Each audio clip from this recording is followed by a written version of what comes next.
आज 4 तारीख है। 4 तारीख को हम लोगों ने मस्जिदों के ऊपर के जो लाउड स्पीकर है वो बंद करने के लिए सरकार को विनती की थी।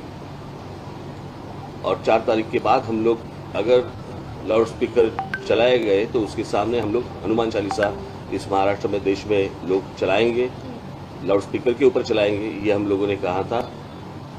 उसके हिसाब से अगर महाराष्ट्र में आज का मुझे जो समझ आया है, जो सुबह मुझे बताया गया, उसके हिसाब से कुछ 1400 या 1500 कुछ मस्जिदें हैं और उसके ऊपर से 135 मस्जिदों के ऊपर सुबह 5 बजे के पहले जो सुप्रीम कोर्ट ने जो बताया वो नियम तोड़कर 135 मस्जिदों के ऊपर सुबह अजान लगाई गई लाउड स्पीकर के ऊपर। मैं पूछ रहा हूं महाराष्ट्र की पुलिस को, इन 135 मस्जिदों के ऊपर आप कौन सी कार्रवाई करने वाले हैं?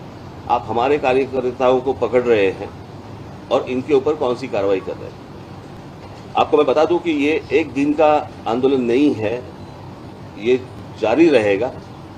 और इसके बाद भी जहां जहां पे ये जो सुप्रीम कोर्ट ने डेसिबल का जो नियम बताया है, मैंने आपको बताया कि सुप्रीम कोर्ट ने जो बताया है कि 45 से 55 तक डेसिबल होना चाहिए लाउड स्पीकर का, 45 से 55 डेसिबल का लाउड स्पीकर होना चाहिए। इसका मतलब है हमारे घर में हम लोग जो मिक्सर लगाते हैं, ग्राइंडर मिक्सर जो लगाते हैं, उसका जो आवाज रहता है उतना आवाज।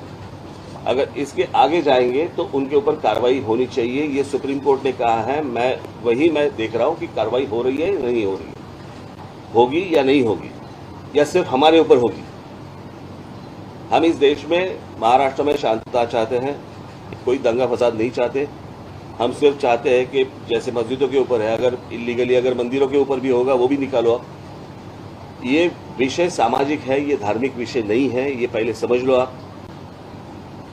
और उसके हिसाब से मुझे लगता है किसी भी सरकार को इस देश में, किसी भी राज्य सरकार को या वहां की पुलिस को इस तरह की एक्शन उनको लेनी चाहिए। अगर आप सुप्रीम कोर्ट का अगर आप कंटेम्प्ट ऑफ कोर्ट कर रहे हो तो सुप्रीम कोर्ट इसके आगे क्या करने वाली है ये भी मुझे देखना है। कि एक बार फैसला सुना देती है आप, और फैसला सुनाने के बाद अगर नीचे जो सरकारें हैं वो उसका इम्प्लीमेंटेशन अगर नहीं कर रहे हैं तो फिर फायदा क्या है सुप्रीम कोर्ट का? सुप्रीम कोर्ट का डिसीजन है, डिसीजन के बाद अगर सरकारें नहीं मानती तो क्या करेंगे आगे? और जब निवेदन की भाषा जब नहीं समझ में आती तब आंदोलन की भाषा शुरू हो जाती है। और इसके लिए आंदोलन है, ये एक दिन का आंदोलन नहीं है, ये चालू रहेगा जब तक ये आवाजें लाउड स्पीकर बंद नहीं होते, तब तक ये चालू रहेगा। ठीक है।